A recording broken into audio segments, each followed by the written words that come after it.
Assalamualaikum, salam sejahtera, Dr. Boyke Mania. Why. Kali ini kita ada di rumah Dr. Boyke. Tidak biasanya kita di klinik nih. Kali ini kita di rumah Dr. Boyke. Ya dok ya? Iya. Rumah Dr. Boyke, homie banget bro. Gila, hanya bro, humoris. Iya, terus O-nya? Orisinil. Orisinil. Apa Mesti yang orisinil dong. Kalau jadi orang sesuatu mesti orisinil ya Dr. Boyke Mania ya. Apa yang disampaikan sama dokter terus selalu orisinil, selalu straight to straight to the point, terus kemudian tidak pakai basa-basi, A ya A, B ya B, C yang C. Itu dong.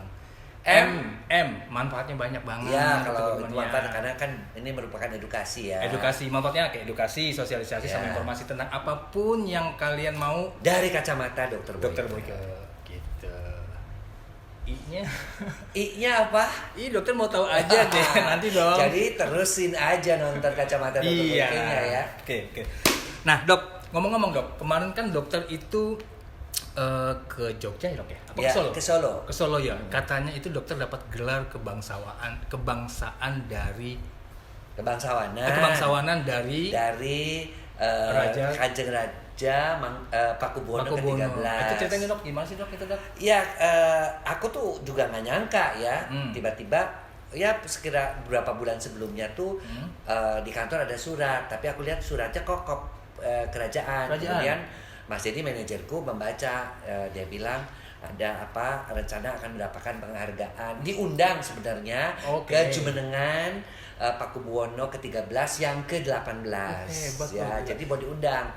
Nah terus tapi kan ya saya juga meskipun sering kan kita artinya penghargaan itu diberikan. Aku kan udah mulai sejak dari puskesmas, pernah jadi dokter puskes ladang.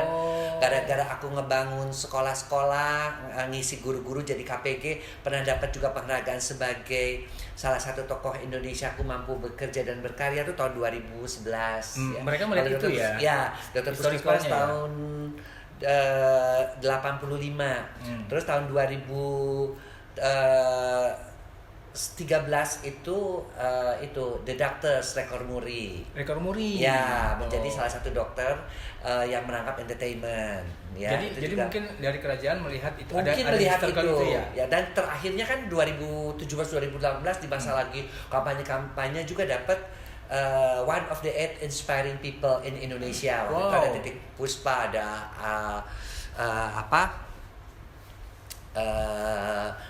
komposer, ada waktu itu ada beberapa ya.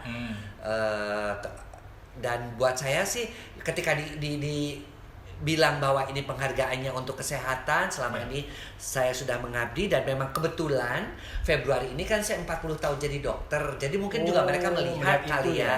Jadi ya udah. Nah terus Mas Dedi ya menghubungilah panitianya. Ya persyaratannya sih cuma tapi sebelumnya nggak ada di konteks nggak ada, cuma dikasih langsung surat. Tapi kan karena ini kalau aku kan selalu melihat kalau orang mengundang ya kita mesti menghargai lah.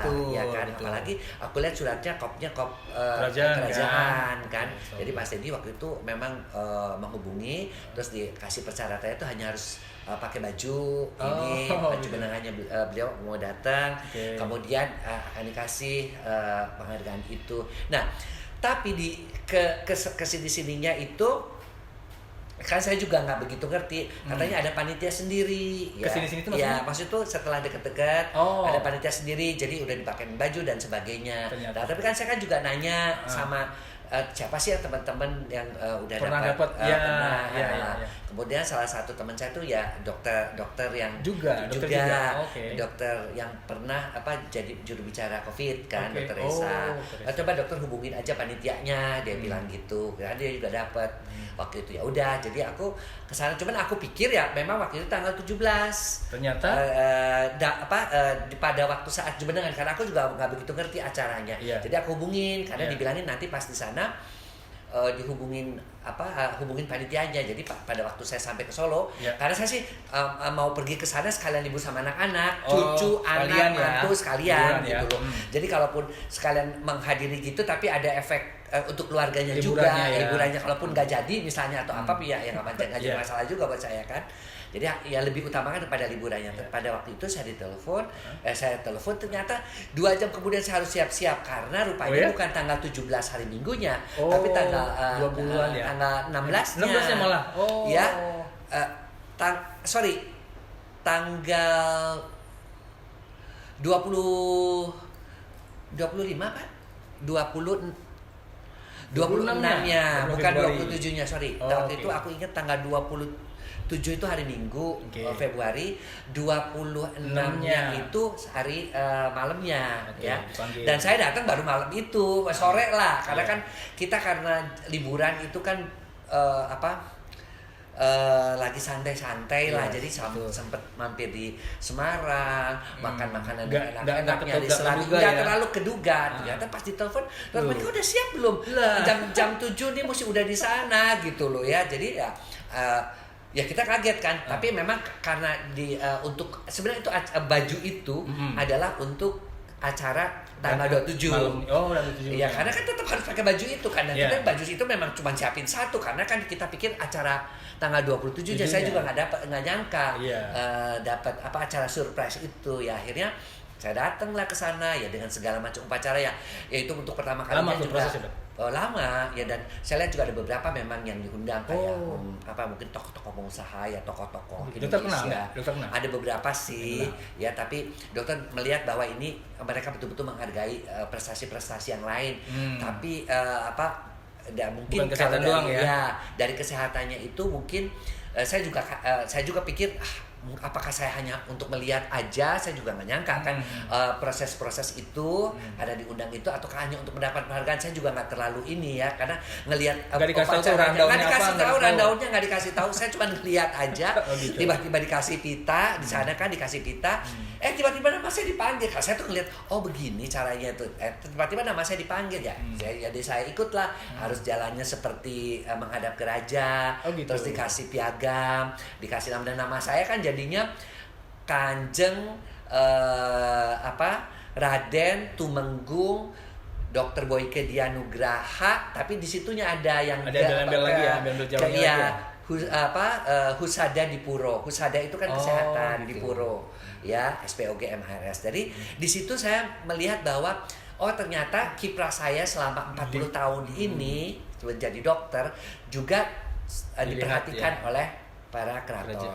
Saya mula-mula juga waktu sama Dedi sempat ngomong juga, nih saya ini kan maksudnya keturunan Pajajaran, kan Raja Siliwangi. Iya, Sunda kan, Sunda asli banget, dan leluhur saya udah jelas ada turunan-turunan Siliwangi. Jawa gitu ya. Kenapa saya mesti ke sana? Dan saya juga punya silsilahnya bahwa saya keturunan Raja Siliwangi ya, dan dari ini. Jadi saya sempat nanya juga, apa nggak salah? Enggak dok, ini kan penghormatan bukan untuk iniannya ya, bukan untuk masalah leluhurnya, tapi untuk pengabdiannya di bidang kesehatan gitu loh.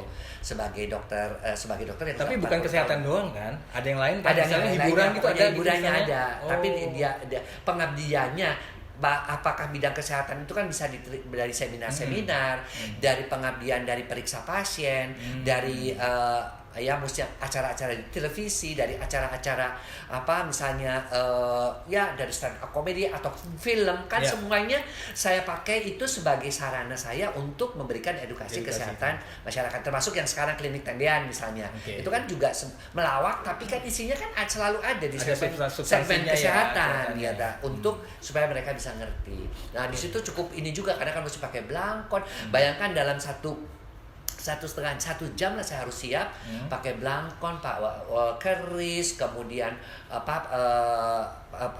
kemudian pakai baju itu. Istri saya pun sampai nggak sempet sanggulan, karena rencananya sih kalau tanggal 27 anak-anak pada ikut tuh di situ tuh ya, anak-anak ikut tapi nggak masuk ke dalam, nggak masuk kan, karena hanya beberapa orang, apalagi kan situasinya masih COVID waktu itu kan.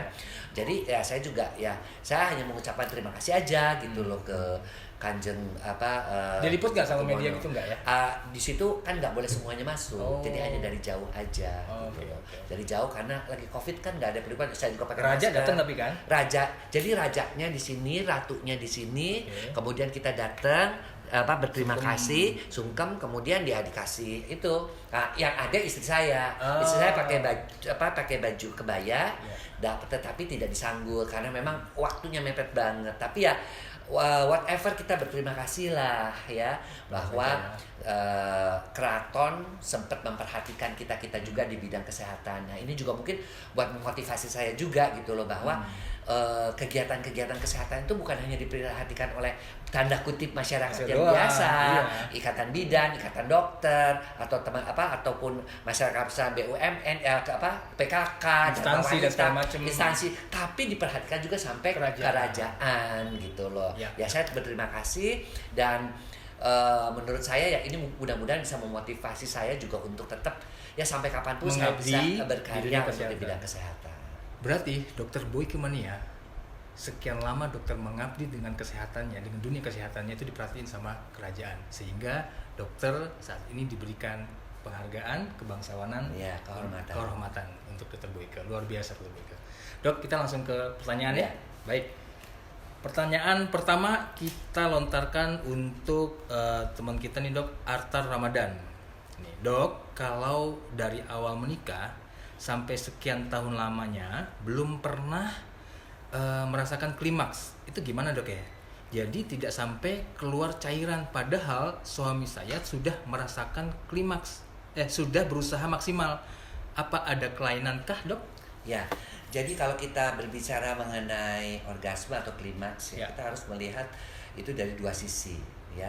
Pertama, apakah ada kelainan fisik? Ya, 50% penyebabnya, ataukah ada kelainan psikogenik, ya kelainan kejiwaan. Nah, pada kelainan fisik itu paling sering adalah penyakit-penyakit seperti diabetes, diabetes, gangguan pembuluh darah atau gangguan syaraf. Ya. Nah, pada pasien-pasien dengan diabetes biasanya kan ada yang namanya neuropati diabetes. Jadi saraf-sarafnya itu tidak sensitif. Jadi apapun yang diberikan rangsangan oleh pasangannya, dia tidak mengaruh, tidak mengakibatkan pembasahan vagina dan sebagainya. Klimaks tadi. Kemudian ada juga yang karena cedera tulang belakangnya, sarafnya kejepit, jatuh terduduk. Itu kan pengaruh ya, saraf itu kan, saraf di belakang itu ada yang mengatur, merangsang titik-titik daerah-daerah organ intim wanita, vagina, kemudian uterus ya, kemudian bagian-bagian daripada vulva. Kalau pada saat ini juga sarafnya juga terjepit atau dia juga tidak dapat menikmati rangsangan-rangsangan tadi. Nah, yang kedua itu adalah faktor psikogenik. Ya, psikogenik itu ya apakah si wanita tersebut dia cinta sama suaminya. Saya cukup banyak menemukan beberapa pasien wanita yang sudah berusaha, si suaminya itu kadang kan kita konsultasi untuk berusaha memuaskan si istri, tapi si istri tidak pernah merasa puas. Nah, pada session kita terpisah ya antara suami dan istri. Udah nanti coba satu-satu. Baru ketahuan tuh ya. Nah, baru ketahuan di situ bahwa pertama ya mungkin si suaminya tidak membuat dia hidupnya merasa nyaman ya. Di antaranya yaitu suaminya suka KDRT, suka memukul, atau juga suka menghina dia gitu. Dan meskipun kata-kata ucapannya itu misalnya cuman kayak lo gendut, lo jelek, tapi kan si wanitanya kan merasa itu dia. Kemudian yang kedua juga masalah-masalah yang berkaitan dengan selain rasa cinta itu ada yang saya pernah dapat satu itu adalah dia itu si istrinya tuh tahu kalau si suaminya tuh selingkuh. Meskipun kelihatan gitu. Jadi di dalam hatinya selalu mengatakan, "Alah muna lo." Nah, dia menolak gitu untuk bisa menerima suami apa adanya. Jadi ketika saya tanya, ya dia memang merangsang saya, tapi saya tahu Dok, dia juga sama perempuan lain juga begitu. Jadi sulit. Nah, ini kan sulit menyelesaikannya. Sementara saya kalau gitu saya akan panggil suaminya untuk menyelesaikan perselingkuhan. Jangan Dok. Nanti kita malah ribut, kita cerai, kasihan anak-anak dan sebagainya. Udah biarin aja. Nah, apakah dokter bisa memberikan obat? Ya. Faktor yang ketiga adalah memang usia penuaan dari Penuaan. fisik, psikologi penuaan. Memasuki usia menopause memang estrogen menurun, hormon-hormon seks juga menurun. Nah ini juga kalau hal-halnya masih berkaitan dengan fisik biasanya kita bisa membantu dengan cepat. Tapi kalau hal-hal yang berkaitan dengan psikologi itu biasanya kita membutuhkan beberapa kali terapi dengan terapi suami istri yang terpisah. Dari sekian tiga kategori itu yang paling banyak yang mana sih? Yang paling banyak sih saya menemukan usia-usia menopause. Oh, menopause ya. Menopause sekitar 50-an, 50 lebih lah, 50%. Tapi psikologi juga cukup banyak juga perselingkuhan yang tidak yang diketahui oleh si istri, tapi suami masih nggak tahu bahwa istrinya tuh tahu.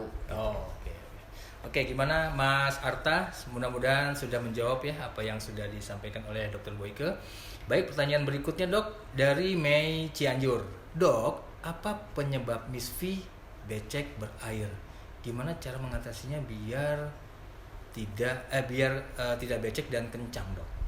Jadi yang namanya saya selalu mengatakan bahwa bentuk daripada alat kelamin wanita itu kan seperti sumur, ya kan, sehingga apapun yang masuk ke situ seringkali dia tidak dikeluarkan dan kemudian berkembang. Beda dengan mengapa selalu dikatakan mengapa sih angka penyakit kelamin pada wanita atau HIV/AIDS pada wanita jauh lebih besar kadang-kadang daripada pria. Ya karena bentuknya itu aja alat kelaminnya itu menampung semuanya. Ya. Jadi yang satu si pria itu misalnya herpes tapi ringan gitu loh ya. Selain daya tahan tubuh tentunya si wanita itu juga adalah bentuk alat kelamin yang menampung semua macam penyakit. Nah, oleh karena itu mudah sekali ya dibandingkan dengan pria, wanita itu terinfeksi jamur misalnya.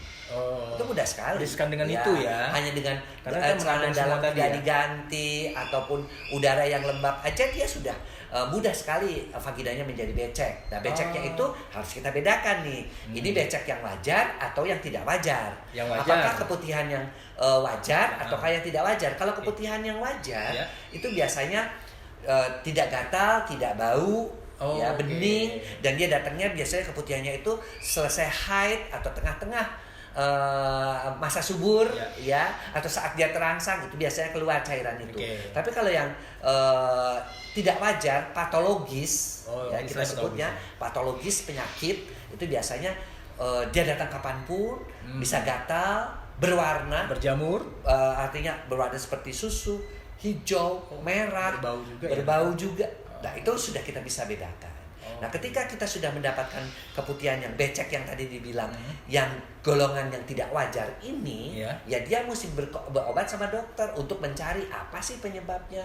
Pada beberapa dokter dia akan ambil baik melalui darah ataupun melalui sediaannya langsung dilihat di mikroskop apakah itu jamur atau bukan. Nanti kita bisa mengobati sesuai dengan faktor penyebabnya.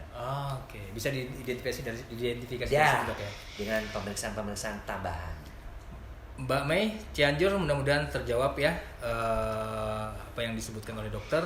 Baik, pertanyaan berikutnya adalah mungkin di sesi ini pertanyaan terakhir dari Yatno Ebles. Dok, saya pengen tanya, kalau rentang usia 28 tahun dan belum menikah, kantung testis kendor waktu cuaca panas kecuali di pagi hari.